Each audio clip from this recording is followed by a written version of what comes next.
नमस्कार, आदाब, सत श्री अकाल, जय भीम, जोहार। मेरा नाम है नवीन कुमार। आप सबको स्वतंत्रता दिवस की बहुत बहुत शुभकामनाएं। क्या हुआ, स्वतंत्रता दिवस नहीं है? मुझे माहौल देखकर तो यही लगा जैसे कंगना रनौत देश आजाद करा के झंडा फहराने मुंबई जा रही हैं और बचे खुचे गोरों को ललकार रही हैं। वैसे भी कंगना को मुंबई पाक अधिकृत हिस्सा लगता है। दरअसल मणिकर्णिका में झांसी की रानी का रोल करने के बाद कंगना अपने रोल से बाहर आने को राजी नहीं है। अरे मैडम, फिल्म बन गई, रिलीज हो गई, चली भी गई, अब बाहर निकलो।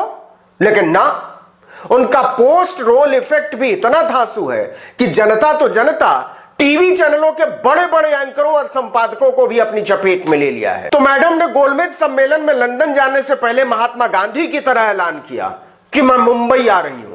मणिकर्णिका में एक डायलॉग था, अपनी झांसी मैं नहीं दूंगी। उसी तर्ज पर कंगना ने डायलॉग मारा कि अपनी मुंबई में नहीं दूंगी और एयरपोर्ट पर आकर फोटो ट्वीट करूंगी कि मैं आ गई हूं। टीवी वाले छत्रपति शिवाजी हवाई अड्डे के बाहर ओबी वैन लगाए खड़े रहेंगे।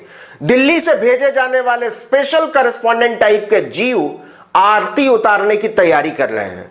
झलकारी बाई की सहेली आ रही है। आप ये नहीं कह सकते कि मैंने महाराष्ट्र की निंदा की। और संजय जी, मैं 9 सितंबर को आ रही हूं। आपके लोग कह रहे हैं कि आप लोग मेरा जबड़ा तोड़ देंगे, आप लोग मुझे मार डालेंगे। वैसे देखने वाली बात यह होगी कि रिया को नोचने के लिए टूट पड़े गिद्ध कंगना के सामने अनुशासित बच्चे की तरह पेश आते हैं या नहीं।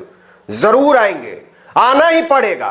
एक तो कंगना झांसी की रानी, नकली ही सही। दूसरे, झांसी की रानी की सुरक्षा में तैनात अमित भाई शाह का Y+ श्रेणी का नजराना। एक गाड़ी में कंगना, एक गाड़ी आगे, एक गाड़ी पीछे और मैगजीन भरी हुई बंदूकें। कंगना की सवारी सीधे रिपब्लिक टीवी ने पहुंच जाए और वहां बैंड बज रहा हो, आइए आपका इंतजार था।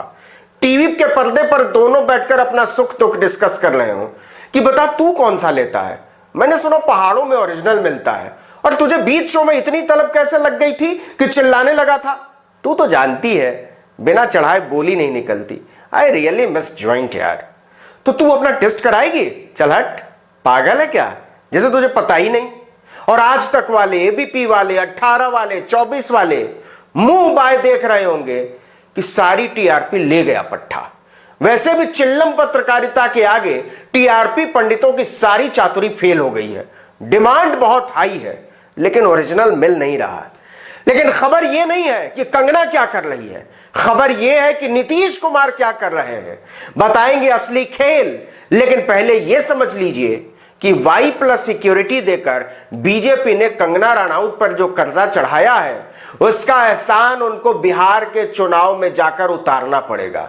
इसकी भी एक कहानी है। लेकिन पहले इतना समझ लीजिए कि कंगना रनौत ने धुप्पल में जो खेल शुरू किया था उसमें वो इतनी उलझती गई कि वो अपने ही हाथों अपने फिल्मी करियर का मणिकर्णिका घाट पर दहन कर आई है। अशोक पंडित और अर्णब गोस्वामी के अलावा किसी और डायरेक्टर की फिल्मों में काम मिलने से रहा। आप कहेंगे अनाड़ी ही सही, लेकिन अशोक पंडित तो तब भी लाइट कैमरा एक्शन जानता है। ये अर्णब गोस्वामी कब से फिल्मकार हो गया? तो क्या लगता है वो जो रोज टीवी पर बैठकर करता है वो पत्रकारिता है? एकदम मेथड एक्टिंग है, मतलब खांटी, नेचुरल। क्या कर लोगे संजय राउत?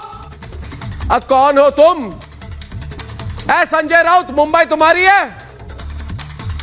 मुंबई तुम्हारी है संजय राउत? मुंबई मेरी कर्म भूमि है, मुंबई मेरी भी है। सुन लो संजय राउत, 100% टंच माल। बनारस के लोग बताते हैं कि माल अच्छा रहे तो असर लंबा रहता है, कई बार तो जन्म जन्मांतर तक।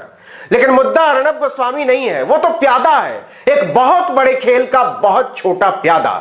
लेकिन 70 mm की लक्ष्मीबाई असली घुड़सवारी के चक्कर में अपनी टांग तोड़वा चुकी है।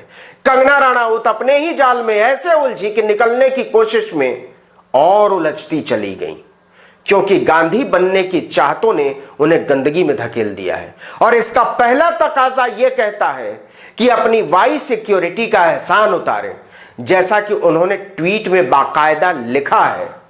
यह प्रमाण है कि अब किसी देशभक्त आवाज को कोई फांसीवादी नहीं कुचल सकता। मैं अमित शाह जी की आभारी हूं वो चाहते तो हालातों के चलते मुझे कुछ दिन बाद मुंबई जाने के लिए सलाह दे सकते थे, लेकिन उन्होंने भारत की एक बेटी के वचनों का मान रखा, हमारे स्वाभिमान और आत्मसम्मान की लाज रखी। जय हिंद। लेकिन नकली लक्ष्मीबाई इस अदा पर 4 घंटे भी न इतरा सकी। वीडियो ट्वीट किया 4 घंटे बाद कि बीएमसी वाले इंची टेप लेकर दफ्तर का मेजरमेंट ले रहे हैं। मेरा 15 साल का सपना है, इस सपने के टूटने का समय आ गया है। मेरे पास तो पूरे कागज भी हैं। अरे मैडम, जब नक्शा पास है तो ऐसे कैसे गिरा देंगे? आपको भले लगता होगा कि मुंबई पाक अधिकृत है, लेकिन कोर्ट है, कचहरी है, स्टे है, किस दिन के लिए है? 4 घंटे पहले तो कह रही थी कि हमारी देशभक्ति अमित शाह से सर्टिफाइड है। किसी की हिम्मत नहीं है कि आंख दिखा दे, लेकिन नक्शा पास नहीं होगा, अनाप शनाप इलीगल कंस्ट्रक्शन होगा तो बुलडोजर तो आंख दिखाएगा ना। और बुलडोजर का ख्याल आते ही ट्विटर की शेरनी बिल्ली की तरह मनाली में बैठकर कांप उठी। अब आइए असल मुद्दे पर। कहानी कंगना रनौत का घर नहीं है, कंगना रनौत का दफ्तर नहीं है, सिक्योरिटी नहीं है। कहानी यह है कि हिमाचल की ठकुराइन को बिहार जाकर बीजेपी के लिए चुनाव में सुशांत के नाम पर वोट मांगना है, झोली आंचल फैलाना है। बीजेपी को पता है कि यह काम वो खुशी खुशी करेंगी कहिए या करना पड़ेगा। बीजेपी को यह भी पता है कि कंगना रनौत अब फिल्मी दुनिया के लिए इतिहास का सामान बन चुकी है। उन्हें अगर यहां से आगे यह शौक पूरा करना है तो अपनी फिल्में खुद बनानी होंगी। उधर कंगना को भी लगता है कि चला चली कि इस बेला में राजनीति का प्रसाद मिल जाए तो क्या बुरा है, कुछ बुरा नहीं है। लेकिन नीतीश कुमार को बहुत बुरा लग रहा है। क्यों लग रहा है? क्योंकि सियासत के ससरी के इस खेल में सुशासन कुमार बुरी तरह लटपटा गए हैं। क्रोनोलॉजी को समझने की जरा कोशिश कीजिए। एफआईआर किसने करवाई? बिहार में नीतीश कुमार ने। जांच टीम मुंबई भेजी नीतीश कुमार ने। सुप्रीम कोर्ट में वकील खड़ा किया नीतीश कुमार ने। अपने डीजीपी को पार्टी का प्रवक्ता बना दिया नीतीश कुमार ने, और बाजी मार ले गई बीजेपी। सोचिए तो, सुशांत के नाम पर शुरू हुए बिहारी प्राइड के इस खेल में नीतीश को बीजेपी ने करीने से किनारे लगा दिया है, और इसमें कंगना अनजाने में ही सही बीजेपी के तुरुप का इक्का बनती चली गई। सोचिए कि ऐन चुनाव से पहले बीजेपी में बाकायदा शामिल हो जाती हैं कंगना। बीजेपी उन्हें स्टार प्रचारक बना देती है, और कंगना गली गली घूमकर बिहार में कह रही है कि सुशांत को इंसाफ दिलाने के लिए बीजेपी को वोट करो। और क्या सुशांत के परिवार के लोगों ने आज तक किसी से कहा है कि हमारी कोई राजनीतिक महत्वाकांक्षा नहीं है, हम पॉलिटिक्स में नहीं आएंगे, हम चुनाव नहीं लड़ेंगे? नहीं ना। तो क्या समझे? कंगना को वाई सिक्योरिटी फिल्म में काम करने के लिए नहीं दी गई है, बीजेपी का प्रचार करने के लिए दी गई है। इसके पहले चरण में दोनों मिलकर यह साबित करने की कोशिश करेंगे कि इस पूरे अभियान में सबसे बड़ी पीड़ित असल में कंगना है। आई बात समझ में? इस वीडियो में इतना ही, लेकिन अगर आपने अब तक आर्टिकल 19 इंडिया को सब्सक्राइब नहीं किया तो नीचे जाकर फौरन कर लीजिए। बगल में बेल आइकॉन बनेगा, घंटी जैसी आकृति, उसको प्रेस कर दीजिएगा। लाइक जरूर कीजिए और बताइए हमको लिखकर कमेंट बॉक्स में कि हमारा ये वीडियो आपको कैसा लगा। नमस्कार।